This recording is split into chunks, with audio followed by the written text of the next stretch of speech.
some information on working with Bezier curves in Illustrator that will help us as we work on the main project.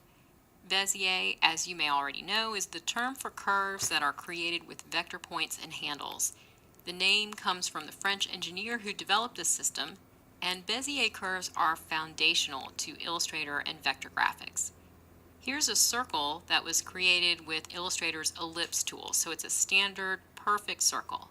I'll marquee select the whole thing with the white arrow tool, the shortcut is A, and you can see the curve handles are perfectly symmetrical. They're all the same length, and they practically create a square around the circle. The curve handles are absolutely perpendicular to each other. And there are 4 smooth anchor points opposite each other, so you can say north, south, east, and west. So there's a simplicity and a symmetry of Bezier curves that is at work behind this perfect circle. Over here, this decorative curvy path is made up of 2 spirals that I created with the spiral tool and joined by a curved path that I created with the pen tool. And when this path is selected with a white arrow, you can see the symmetry in the curve handles just like what we saw in the circle. There's a lot of perpendicular lines, and like I showed you in the circle, you can think of the anchor points as having a north, south, east, and west arrangement. Only in the case of a spiral, it's a circle that is growing or shrinking, so you can see how points shift off the center axis to create the direction of the spiral. So understanding the placement of anchor points along a curve can help you when you're using the curvature tool. For tighter turns, you'll see more anchor points, and for longer curving lines, you'll have fewer anchor points.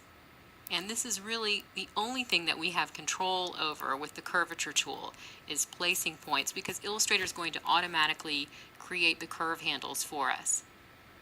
So one generality about creating smooth flowing line work in Illustrator is that the fewer anchor points you use on a line, the smoother it will be.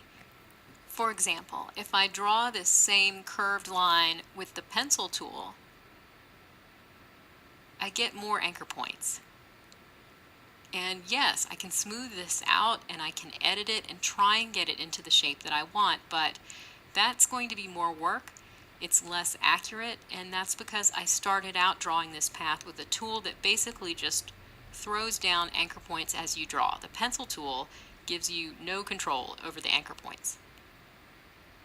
So the curvature tool is more precise and accurate than the pencil tool, and with well-chosen placement of points, we can come close to what you would do with the very accurate pen tool, but with fewer headaches.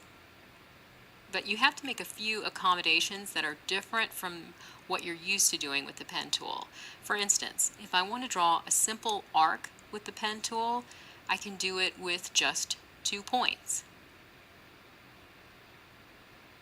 To draw the same thing with the curvature tool, you won't be able to do it with 2 points. You're going to need 3 to make the arc. And this is not a big problem, it's just something to be aware of. So although we strive for fewer anchor points in our flowing Illustrator line work, sometimes the curvature tool requires a few extra points. Here's another example. To turn a tight corner with the pen tool, again, I can do it with 2 anchor points. But if I'm using the curvature tool, I'll need 3 anchor points to do this. So for those of us who are accustomed to working with the pen tool in Illustrator, it's going to take a little adjustment to get similar results with the curvature tool. In the next video, I'm going to do a quick review on selection tool switching, and then we'll move on to the project.